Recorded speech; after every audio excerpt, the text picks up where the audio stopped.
Hey, tamam. Buraya geçin, yel. Hey, şu galanı içeri, tamam. Yeri kara, tamam. Galanı el görsün. Yan gel urpirasın, $100 bir giden bir falan salasın. Benim ödümün torunum. Buna dostum. Akmatadan tamam tukan pişler parası. Olsun olur. Uzatma. $100 Erkin aka, Allah razı olsun. 3 sorun. Aldı. 3 sorundu bir koydum lan.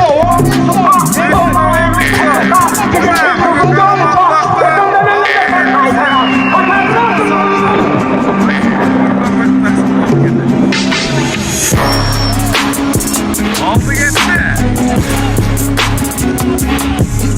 Düştü. Ergen düştü buna. $10 bir giden bir falan salasın. 10 ne güzel. $100. Bir gilen bir falan.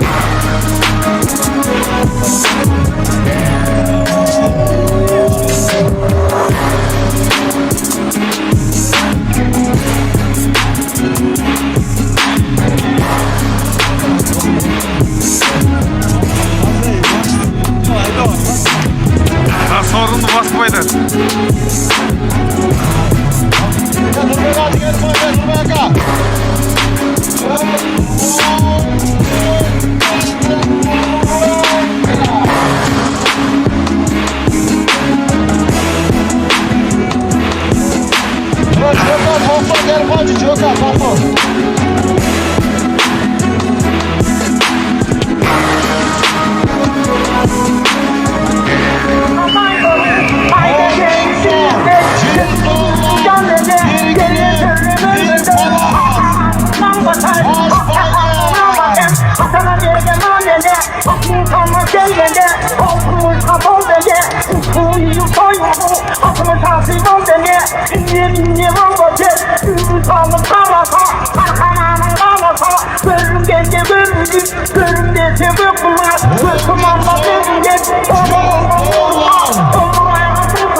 Gitti.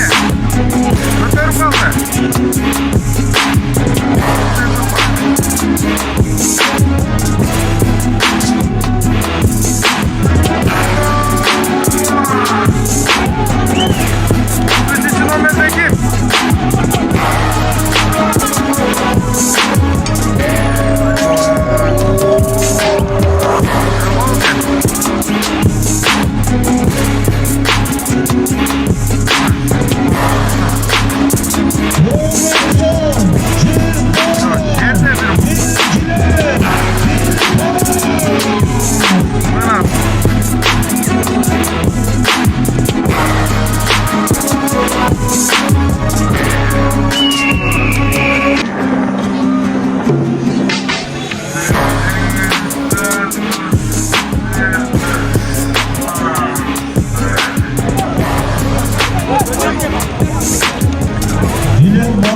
Altıncı sorun açık dere Nurmek Pehlivan.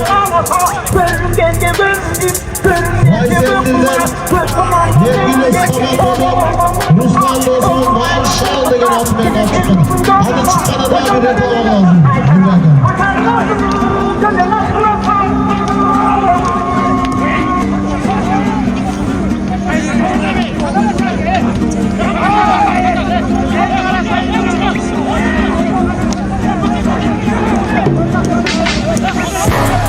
Ulan gel koy, Aziz Çakır'a da ulan.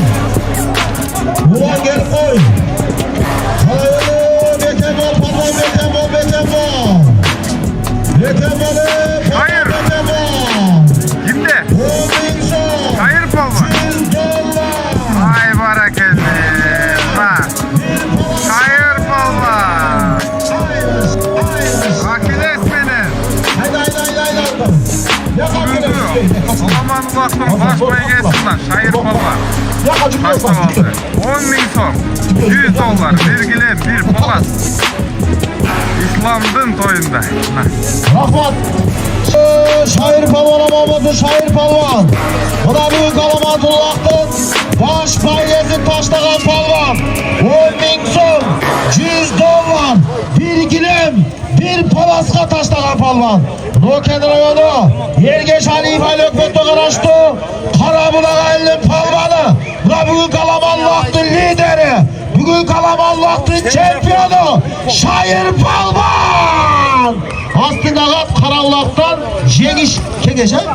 Kengeş Akaz'dan Pakiliçki Akhiles degen atmenen Şair Palvan. Şair dua böyle lan Mamat Kılacı duakla. Hacaka biyak otukla. Hacaka biyak otukla mikrofonda biyaka. Kalonkada biyaka çiğin dakide.